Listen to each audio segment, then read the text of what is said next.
remains in 5th position, he cannot win the championship.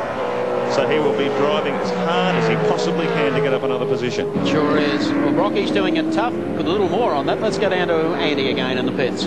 Mike, he certainly is doing it tough. The HRT crew are ready at any given moment for Brock to come in.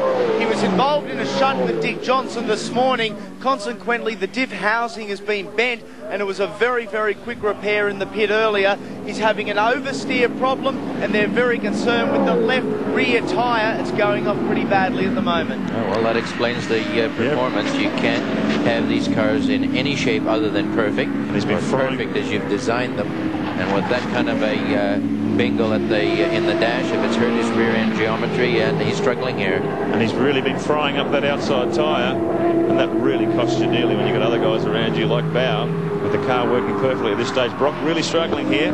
As we said, if he stays in 5th, his championship hopes are gone. There's Dick Johnson in 3rd position. If Bow wins this heat, he wins the Touring Car Championship. Scaife is getting a little closer in the meantime here to one Richard Johnson, as Bobby Pearson and the Product Commodore hangs to the outside. They head over the bridge and into the right-hander. I think yesterday, Mark, when John Bow sat on pole and Paul won for the dash this morning, everyone realised the bloke with the fastest car all year was going to win it. When you think, though, for the frustrations they had in Perth, Mike, they've come back and fought on. And what I admire about the Shell operation is the way they fight through when things are tough. And really, John Bow took a hell of a punt in the dash in Perth. They worked like demons to get his car into the race.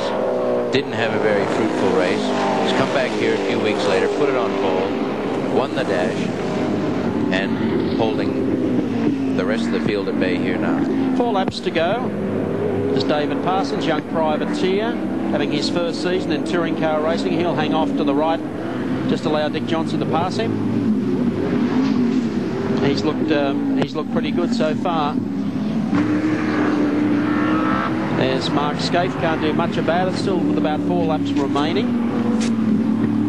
Looking down through the field, the 2 Coca-Cola cars, driven by Wayne Gardner and Neil Crompton, certainly in the top 10, 9th and 10th. As Dick Johnson soldiers on, still running in 3rd. He's looking good here. Well, Seaton's just holding that gap, 1.05 seconds that time around, but he can't make any pressure on Bow in first. Johnson 5 seconds behind Bow. 3 laps to go. The Coca-Cola Commodore of Neil Crompton, and looking pretty good. He's still there and running 9th and well within the top 10. How goes it, young Neil? Not too bad except for that bloke, but yeah, okay, Mike. Made a bit of a mistake before and let Larry go by. And we're in a bit of a battle here at the moment, so we're having a bit of fun. You got the boss breathing down your neck. Have I? Don't tell me that. I'm worried enough with this bloke in front. Where's the boss? I can't even see him.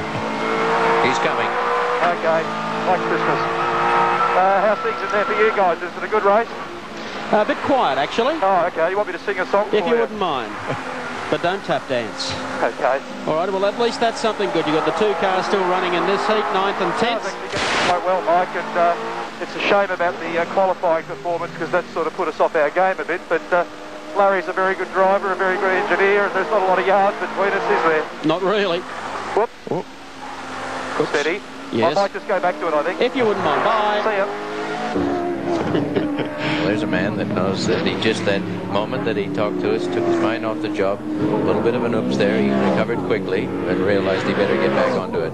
These cars are not driven without the zeal of the drivers. They have really got to put their whole heart and soul into making them go around, which appears effortlessly to us watching on screen. Yes, it does, doesn't it? That's the unfortunate part about it. You go to sometimes to your race cams, which slow the happenings up inside the cockpit. But as soon as you get outside, or the bumper, or on the roof, it shows you just how quick these cars are. 2 laps to go for John Bow. In fact, 1.5 laps. Lights ablaze as he picks his way through the tail enders. He's cleaned up Glenn Seaton. Glenn Seaton has no answer to this. 2.2 seconds the last time across the start-finish line, so he's broken the back of the Seaton challenge. Some of the happiest laps of the year to date for John Bow. He will have been very aware of the energy that he would have been chewing up all week. He thinks morning, noon and night about what he's going to do with his car. He's got a great team headed with Ross Stone, who provide him a car that is down to just everything he needs and wants. Talk about tailor-made suits. This fellow has got a tailor-made car, and he drives it just the way he wants to. He really is Mr. Smooth, isn't he, Alan? 8 out of 10 pole positions. I've watched most of them, and boy, hasn't he been tidy. Just driving can't the say car that's to luck. absolute limit. You just can't say that's luck, right? He's done extremely well all year. And to come out of the bag after a bad run in Perth, as I've been mentioning, and recover the strain of worrying about how this weekend would unfold, I think he's done a superb job. Well, they come beneath the bridge for the final time, down to the right-hander. They're on the last lap now. Car number 18, John Bower, the Shell FAI Falcon. This all but locks up the championship for him. Gives him a moral boost. The second heat today will be purely for him to rub it in. Second spot held by Seaton, so forwards 1-2. Dick Johnson is back in third, so forwards 1-2-3. Then it's Mark Scaife and Peter Brock. When you're a champion, you don't have to rub it in. Like, I think he'll probably relish the next heat more than worrying about who he's rubbing. Just rub their nose in. You never wanted to do that? No, not really. You're a gentleman. Last corner's coming up now as they run downhill. I had too many noses up alongside my door. I don't worry about rubbing.